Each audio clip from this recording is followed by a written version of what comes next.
गरीब और अमीर की कहानी। एक बार एक शहर में अमीर आदमी रहता था। उसका एक बेटा था। उसका बेटा एक बहुत बड़े घर, शानदार कारों और खिलौनों से भरे कमरे जैसे आरामदायक जीवन के साथ बड़ा हुआ था और आए दिन अपने पिता से फालतू खर्च करने के लिए पैसे मांगता और हमेशा ईश्वर से शिकायत करता कि उनको ईश्वर ने कुछ नहीं दिया है।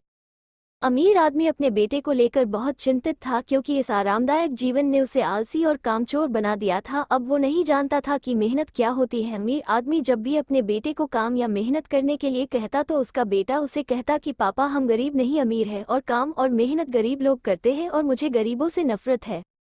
अमीर आदमी अपने बेटे को समझाने की बहुत कोशिश करता और अपने बेटे को कहता कि गरीब आदमी ही मेहनत करके अमीर आदमी बनता है और गरीब अमीर कुछ नहीं होता है। और जहाँ तक खुशियों की बात है, ईश्वर ने गरीब को ज़्यादा खुशियाँ दी है, उसे ज़्यादा मजबूत बनाया है। लेकिन उसका बेटा अपने पिता की इन बातों को मानने के लिए तैयार ही नहीं था।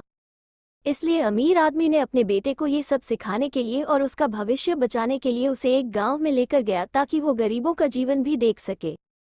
अमीर आदमी अपने बेटे को पहले एक ऐसे गरीब परिवार के पास ले गया जो बिना रोशनी, पानी या वॉशरूम के एक छोटे से घर में रहता था। अमीर आदमी के बेटे ने गरीब परिवार से पूछा, आप ऐसी परिस्थितियों में कैसे रह सकते हैं? उस गरीब परिवार ने कहा, हमारे पास पैसा नहीं है लेकिन हम अमीर हैं क्योंकि हमारे पास भगवान का आशीर्वाद है। उसके बाद अमीर आदमी अपने बेटे को गांव की नदी दिखाने के लिए लेकर गया।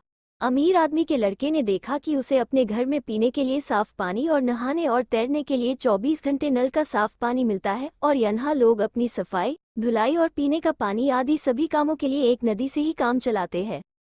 थोड़ी ही देर में रात हो गई और वे रात बिताने के लिए एक छोटे से घर में पहुंचे। लड़का बिना बिस्तर और पंखे के सो नहीं सकता था।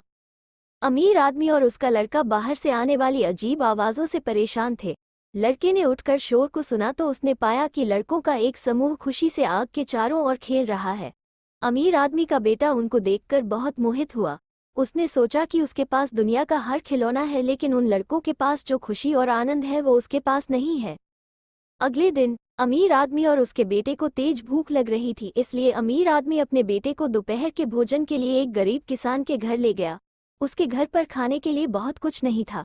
किसान ने उन्हें प्याज के साथ रोटी का भोजन परोसा। अमीर आदमी अपने बेटे को देख रहा था क्योंकि उसका बेटा प्याज और रोटी को बड़े चाव से खा रहा था। उसे प्याज और रोटी बहुत ही स्वादिष्ट लग रहे थे।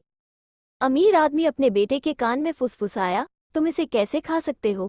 तुम तो चांदी की प्लेट में फास्ट फूड और कई तरह के व्यंजन खाते हो। इस पर अमीर आदमी के बेटे ने अपने पिता से कहा कि पिताजी, मैं अब जान चुका हूँ कि खाने का असली स्वाद और रात को एक अच्छी नींद हमेशा मेहनत करने के बाद ही मिलती है। हमारे पास आलीशान घर, स्विमिंग पूल और ठंडी हवा के लिए ऐसी है, लेकिन गरीब को ईश्वर ने पूरी नदी ही दे दी है। बच्चों को खेलने के लिए बड़े बड़े खेत और जंगल दे दिए हैं जो उनको असली आनंद के साथ साथ मजबूत भी बनाते हैं। उनके पास खाने के लिए थोड़ा है, इसलिए उस थोड़े खाने में भी बहुत स्वाद और मजा है। अमीर आदमी के चेहरे पर एक मुस्कान थी क्योंकि अब उसका बेटा असली खुशियों को और मेहनत के फायदे जान चुका था। अमीर आदमी ने अपने पुत्र से कहा कि हमारे पास सब कुछ है और हम अभी भी शिकायत करते हैं। उनके पास कुछ नहीं है, फिर भी वे बहुत खुश हैं।